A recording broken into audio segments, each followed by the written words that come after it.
기도하겠습니다. 거룩하시고 자비하신 하나님 감사합니다. 하나님께서 거룩하시니 우리도 거룩하게 하시고 하나님 거룩한 몸과 마음으로 하나님께 예배하는 복된 시간이 되게 하옵소서. 하나님의 생명의 말씀을 주셔서 오늘도 예배드리는 모든 자들의 심령이 하나님의 살아계신 생명의 말씀으로 양식을 얻게 하시고 그 양식으로 세상을 능히 이기고 살아갈 수 있도록 힘주시기를 원합니다. 성령님 오셔서 기름 부으시고 충만하셔서 우리로 하나님의 크신 사랑과 은혜 가운데 있게 하옵소서. 예배 시종을 주님께 의지하옵고 우리 구주 예수 그리스도 이름으로 감사하며 기도드리옵나이다. 아멘. 먼저 말씀을 보도록 합니다. 로마서 9장 13절로 17절에 이르는 말씀입니다. 제가 공독합니다. 기록된 바 내가 야곱은 사랑하고 에서는 미워하였다 하신 것 같으니라. 그런즉 우리가 무슨 말을 하려 하나님께 불의가 있느냐? 그럴 수 없느니라. 모세에게 이르시되 내가 긍휼히 여길 자를 긍휼히 여기고 불쌍히 여길 자를 불쌍히 여기리라 하셨으니 그런즉 원하는 자로 말미암음도 아니요 다른 박질하는 자로 말미암음도 아니요 오직 긍휼히 여기시는 하나님으로 말미암음이니라. 성경이 바로에게 이르시되 내가 이 일을 위하여 너를 세웠으니 곧 너로 말미암아 내 능력을 보이고 내 이름이 온 땅에 전파되게 하려 함이라 하셨으니 아멘. 그러면 오전에 이어 오후에 드리는 예배는 13절 다시 시작해서 말씀을 드리도록 하겠습니다. 야곱은 사랑하고 에서는 미워하였다라는 말씀이 주어진 배경을 말씀드리도록 하겠습니다. 바울은 하나님의 선택이 인간의 행위에 따라 이루어지지 않고 다만 하나님의 주권적 섭리로서 이루어진다는 사실을 에서와 야곱이라는 개인의 차원에서 노조하였습니다. 10절과 12절에요. 이제 바울은 동일한 맥락에서 말라기 1장 2절로 3절부터 인용된 말씀을 통해 개인적인 차원에서 국가적, 민족적 차원으로 자신의 논의를 확대하고 있습니다. 그러면 말라기 1장 2절과 3절을 보도록 합니다. 여호와께서 이르시되 내가 너희를 사랑하였노라 하나 너희는 이르기를 주께서 어떻게 우리를 사랑하셨나이까 하는도다. 나 여호와가 말하노라. 에서는 야곱의 형이 아니냐. 그러나 내가 야곱을 사랑하였고 에서는 미워하였으며 그들의 산들을 황폐하게 하였고 그의 산업을 광야의 이리들에게 넘겼느니라. 아멘. 즉 내가 야곱은 사랑하고 에서는 미워하였다라는 메시지를 전할 때 말라기 선지자는 이스라엘과 에돔이라는 두 민족을 염두에 두고 있었던 것입니다. 여기에서 우리는 하나님께서 민족을 선택하실 때에도 개인을 선택하실 때와 마찬가지로 그 민족이나 국가가 성장할 때까지 기다리신 후 그 성격이나 업적에 근거하여 선택하지 않으신다는 사실을 발견하게 됩니다. 말씀을 봐야 되겠죠. 신명기 7장 6절로 9절에 이르는 말씀입니다. 너는 여호와 내 하나님의 성민이라. 내 하나님 여호와께서 지상 만민 중에서 너를 자기 기업의 백성으로 택하셨나니 여호와께서 너희를 기뻐하시고 너희를 택하심은 너희가 다른 민족보다 수요가 많기 때문이 아니니라. 너희는 오히려 모든 민족 중에 가장 적으니라. 여호와께서 다만 너희를 사랑하심으로 말미암아 또는 너희의 조상들에게 하신 맹세를 지키려 하심으로 말미암아 자기의 권능의 손으로 너희를 인도하여 내시되 너희를 그 종되었던 집에서 애굽 왕 바로의 손에서 속량하셨나니 그런즉 너는 알라. 오직 내 하나님 여호와는 하나님이시요 신실하신 하나님이시라. 그를 사랑하고 그의 계명을 지키는 자에게는 천대까지 그의 언약을 이해하시며 인애를 베푸시되. 아멘. 자, 그러므로 이제 모든 논의의 초점은 하나님의 주권적 의지로 귀결되어질 수밖에 없습니다. 개인과 민족의 구원에 있어서 작용하는 하나님의 조건적 의지란 대체 어떠한 의미를 지니고 있습니까? 계속되는 바울의 논의를 14절에서 29절까지입니다. 계속되는 바울의 논의를 상고함으로써 우리는 개인과 민족에 대한 하나님의 조건적 섭리를 보다 잘 이해할 수 있게 될 것입니다. 한편 우리가 알아둬야 할 사실은 선택하시는 하나님의 사랑이 결코 약화되거나 비난의 대상이 될 수 없다는 것입니다. 인간은 다만 감사와 경배로 응답할 수밖에 없을 것입니다. 그러면 에서는 미워하였다라는 말에서 미움의 의미를 말씀드리도록 하겠습니다. 야곱에 대한 하나님의 사랑도 마찬가지지만 특히 에서에 대한 하나님의 미움을 감정적인 것으로 이해해서는 안 됩니다. 하나님은 미워하는 분이 아닙니다. 여기에서 사용된 미움, 헬라어 미세오, 미움이란 말은 에서는 하나님께서 선택하시는 대상이 아님을 의미하고 있는 것이지 예수를 미워했다고 해서 너 미워 이런 게 아닙니다. 이것은 예수의 제자가 되기 위해서 자신의 가족과 자신의 생명마저도 미워해야 한다고 할 때에 사용된 미움이라는 말의 이런 것과 비슷합니다. 즉 미움이라는 말은 그리스도를 따르고자 할 때 자신의 가족과 생명이 단순히 고려의 대상에서 제외됨을 뜻하는 것이다 이 말입니다. 그럼 누가복음 14장 26절을 보겠습니다. 무릇 내게 오는 자가 자기 부모와 처자와 형제와 자매와 더욱이 자기 목숨까지 미워하지 아니하면 내 제자가 되지 못하고 이렇게 말씀하셨어요. 아멘. 그러면 여기에서 얻을 수 있는 귀중한 교훈 하나는 하나님께서 관심을 기울이시지 않는 자는 미움을 받는 자라는 사실입니다. 그러므로 우리는 하나님의 관심의 대상이 된다는 사실만으로도 항상 감사하는 자가 되어야 할 것입니다. 역대하 24장 22절 요아스 왕이 이와 같이 스가랴의 아버지 여호야다가 베푼 은혜를 기억하지 아니하고 그의 아들을 죽이니 그가 죽을 때에 이르되 여호와는 감찰하시고 신원하여 주옵소서 하니라. 요나서 3장 10절입니다. 하나님이 그들이 행한 것, 곧 그 악한 길에서 돌이켜 떠난 것을 보시고 하나님의 뜻을 돌이키사 그들에게 내리리라고 말씀하신 재앙을 내리지 아니하시니라. 아멘. 바울은 하나님께서 불의하지 않으심을 어떠한 방법으로 증거하고 있습니까? 바울은 하나님께서 이유 없이 에서보다 야곱을 편애하신 사실로 인하여 유대인들로부터 하나님은 불공평한 분이 아니시냐는 질문이 제기될 것을 예상하고 있습니다. 이러한 질문에 대하여 바울은 그럴 수 없느니라고 단호히 부정하고 있습니다. 한마디로 잘라서 이야기하죠. 그럴 수 없느냐.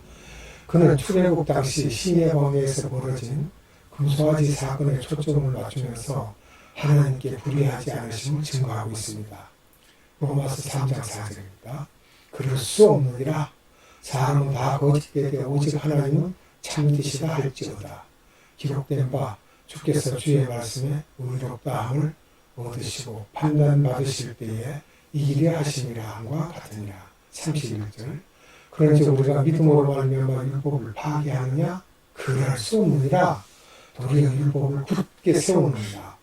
로마서 6장 2절 그럴 수 없느니라. 죄에 대하여는 죽은 우리가 어찌 그 가운데 더 살리요. 아멘. 즉 시내 광야에서 이스라엘 백성들은 통탄할 정도의 죄를 저질렀습니다. 그들은 즉시로 심판받아 말살되어져야 했지만 모세의 중보 기도를 통한 하나님의 은혜로 용서함을 받았습니다. 하나님께서는 그들을 용서하시는 표로 두 번째 십계명 돌판을 모세에게 허락하시면서 나는 은혜 줄 자에게 은혜를 주고 긍휼히 여길 자에게 긍휼을 베푸느니라고 출애굽기 33장 19절에 선포하셨죠. 이때 이스라엘을 용서해 주신 하나님을 불의하다고 할 수 있겠습니까? 그렇지 않다 이 말입니다. 하나님께서는 불의를 행하신 것이 아니라 참된 재판관과 통치자로서 긍휼을 베푸셨던 것입니다. 하나님 마음대로 할 것 같으면 다 싹 쓸어버렸을 텐데 살려주셨어요 오히려. 그러므로 하나님의 선택하시는 법적인 차원에서 공의냐 불의냐의 문제가 아니라 통치자의 주권적 차원에서 이루어지는 은혜와 긍휼의 조치라고 할 수 있습니다. 이는 한 어머니가 고아원의 두 아이 중에서 한 아이를 선택하여 양자로 삼는 일이 윤리의 선 또는 악으로 판단될 수 없는 이치와 같습니다. 두 아이 중에 하나를 선택한다고 해서 악합니까? 하나이를 버렸다고 악합니까? 하나이를 택했다고 선하다고 할 수 있습니까? 그건 아닙니다. 성경이 바로에게 이르시되라는 표현은 저자의 어떠한 성경관을 암시하고 있는 것입니까? 17절을 봅니다. 이 말에 해당하는 헬라의 원문은 레게이 헤크라페토 파라오입니다. 헬라 원문은 레게이 헤크라페토 파라오. 직역하면 성경이 바로에게 말하기를 이렇게 됩니다. 이처럼 본문은 분명히 성경을 의인화하여 바로에게 말을 하는 주체로 묘사하고 있는 것입니다. 이러한 묘사법은 성경은 보통 책과는 달리 살아있는 책으로 믿고 하나님의 말씀이죠. 살아있는 책으로 믿고 있었던 바울의 성경관을 암시해주고 있습니다. 하나님의 말씀은 살아있죠. 능력이 있고요.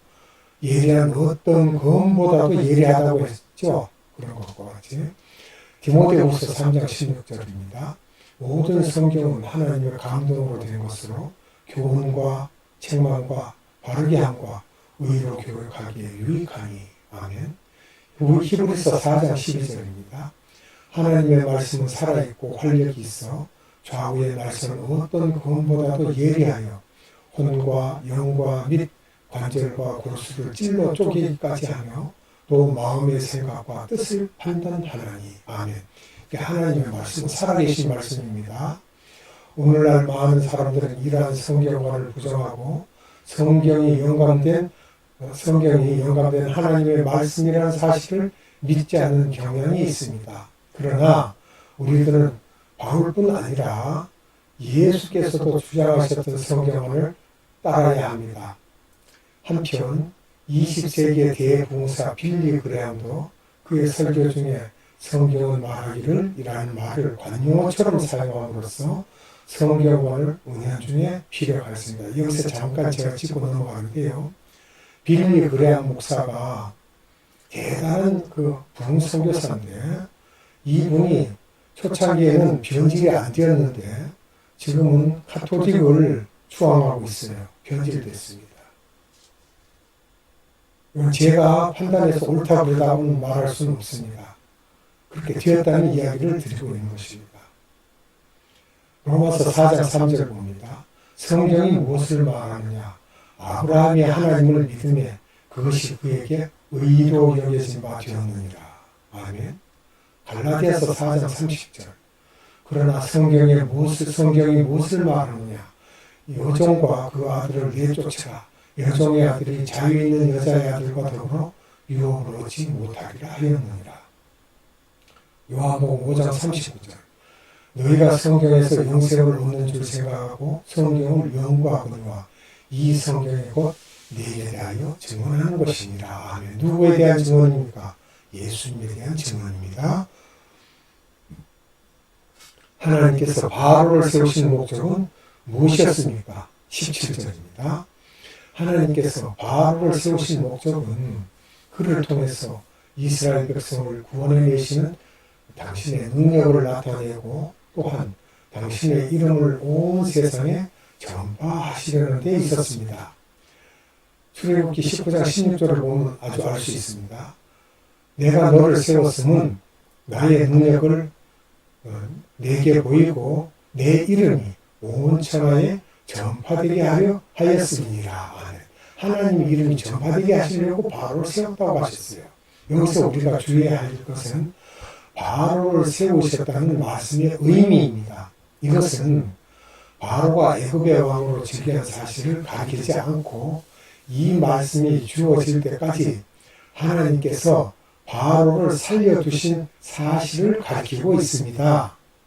하나님께서 그 완악한 자를 치려고 하면 그냥 번개와 우레로 한 방이면 끝내죠. 그런데도 아니잖아요. 살려두시고 완악하게 하시고 계속 일을 하시죠. 사실상 바로는 그가 행한 압제와 오만 때문에 죽어 마땅한 자였으나 계속되는 재앙 속에서도 생명을 잃지 않았는데 이것은 하나님의 섭리였습니다. 결국 바로의 생존은 그의 마음이 얼마나 완악한 것이었나를 적나라하게 드러내었으며 동시에 그의 손아귀에서 이스라엘 백성들을 구원하신 하나님의 영광을 더욱 드높이는 결과를 초래했던 것입니다.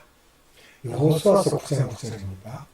그들이 여호수아에게 대답하되 종들은 당신의 하나님 여호와의 이름으로 말미암아 심히 먼 나라에서 왔사오니 이는 우리가 그의 소문과 그가 애굽에서 행하신 모든 일을 들으며 이처럼 하나님께서는 자신을 믿고 섬기는 자들을 통하여 영광을 받으실 뿐만 아니라 자기에게 대적하는 자들을 통해서도 영광을 받으실 수 있습니다. 이게 시편 76편 10절에 진실로 사람의 노여운 주를 찬송하게 될 것이요 그 남은 노여운 주께서 금하시리이다. 이것이 바로 하나님께서 통치하시는 세상에 악한 자들이 존재하는 이유입니다. 또 시편 37편 1절과 7절 9절 이런 말씀드립니다. 제가 읽어드립니다. 악을 행하는 자들 때문에 불평하지 말며 불을 행하는 자들을 시기하지 말지어다. 여호와 앞에 잠잠하고 참고 기다리라. 자기 길이 형통하며 악한 길을 이루는 자 때문에 불평하지 말지어다. 분을 그치고 노를 버리며 불평하지 말라. 오히려 악을 만들 뿐이라. 진실로 악을 행하는 자들은 끊어질 것이나 여호와를 소망하는 자들은 땅을 차지하리로다. 아멘. 잠언서 24장 19절입니다. 너는 행악자로 말미암아 분을 품지 말며 악인의 형통함을 부러워하지 말라. 아멘. 즉, 이 땅에 거하는 모든 존재들은 하나같이 하나님의 영광을 위해 살아갑니다. 이 모든 것들은 하나님께서 만드신 바요 또한 그분께서 지배하시는 것들이기 때문입니다. 말씀 한 구절 읽고 말씀을 맺겠습니다. 로마서 11장 36절 이는 만물이 주에게서 나오고 주로 말미암고 주에게로 돌아갑니다.